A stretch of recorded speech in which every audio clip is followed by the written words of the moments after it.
Magandang araw mga ka-wonder, magandang gabi sa inyo lahat. Welcome back sa ating YouTube channel. Tatawa ko dito sa video na ating pong nasagap. Nahuli cam na naman itong si Rowena Guanzon na nakikipag-away dito sa, I think, probinsya to, no? Kasi ang salita ay Ilonggo. Naintindihan ko yung ibang sinasabi. Ewan ko sino itong kaaway niya. At may kita natin dito na talagang hindi siya namimili ng kinakaaway niya. Last time kinaaway niya itong couple na unfortunately isa lawyer, no, na I think graduate with honors dyan sa Ateneo. At ngayon naman itong I think vendor ba ito o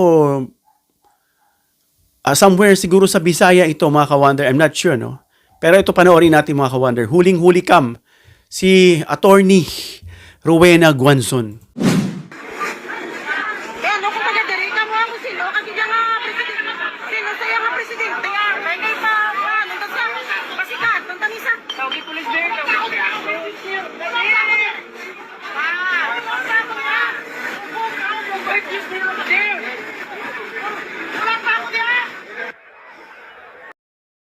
So yan, mga DDS, nakalabas na naman yung lola nyo. Pinalabas nyo na naman. Ayan, nangaaway. I don't know how many times itong nakipag-away, no? Noon way back pa, I don't know, ano. Pero nakakalimutan ba ni Rowena Guanzon na isa siyang abogado? I think before, parang nagkaroon to ng isang mataas na posisyon. No, yung kanya pong education, baka nakakalimutan na niya. No, ako ginagalang ko to dati si Attorney Guanzon dahil siya siyang abogada at isang lingkod ng bayan. Pero kasi siya na rin nag-aalis ng respect sa kanya ng tao.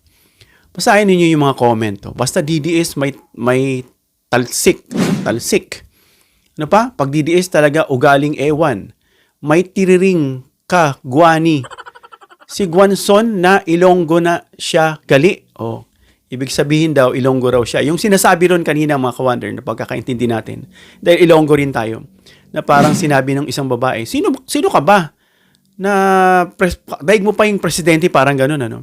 Pasisikatin kita, sabi nung babaeng Ilongga. Isa, hindi ko maintindihan kasi medyo mahina. Sabi pa rito, education without character is a disaster. Tatak buwang zon. Sayang ang tungkod, ugali niya talaga.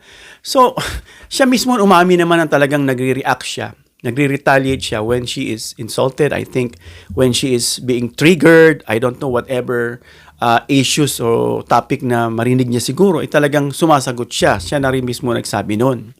Pero, yung mga ganitong mga tao, no, na hindi niya ba kayang palagpasin at talagang papatulan niya. Nakalimutan niya, no, na highly educated siya. Abogada siya. She knows the law, of course. At sana hindi na siya nagpapapatul sa ganito. At kapag tinanong mo naman siya kung DDS siya, hindi naman daw siya DDS.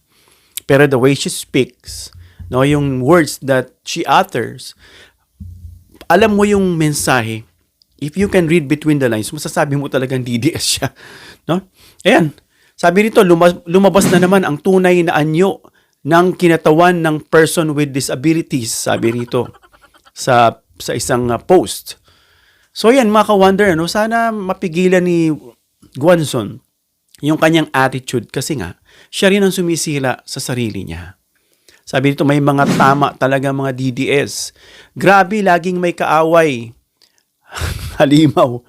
May tama talaga yan kung ano mga sinasabi sa kanya ng tao. People are losing their respect sa iyo because of what you are doing, especially in public. At lahat natin, alam natin yan, na mahuhuli camera recorded agad yan. Hindi yan kagaya ng mga noong araw, no? Na walang CCTV, walang social media, at walang ganyang instant camera, nasa cellphone. Kaya talaga lahat ng kibot at kilos mo, mahuhuli ka. No, I don't know kung I will not be surprised if one day, baka i-disbar nila itong si Guanzon sa kanya pong ginagawa. Si Larry Gadon, matapang din yun na sinasabi nila na walang preno, na-disbar nga si attorney. At gusto nga niya ipa-disbar itong si Sara. Mukhang hindi raw ma-disbar.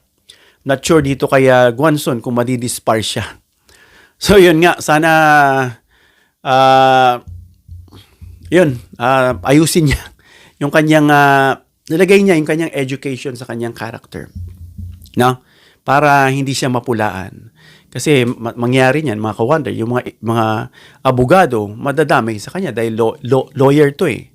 No, although hindi naman talaga dahil sa profession yan, dahil sa ugali talaga ng tao yan. Pero syempre kabaro nila yan, lawyer yan. I think ethically, they should do something about this. I'm not sure sa mga ganyang batas, ano. Pero yun nga, nahuli na naman itong si Guanzon na nakikipag-away na naman, mga ka-wonder. Hanggang dito lang tayo mga ka-wonder. Comment down below your opinion. Give me a thumbs up if you like this video para may share ni YouTube sa iba pang viewers. Please share this video para malaman nila na si Attorney Guanzon ay may kaaway na naman. Please subscribe, hit the notification bell icon, choose all bilang suporta sa aming mga content creators. Hanggang sa muli mga ka-wonder. God bless.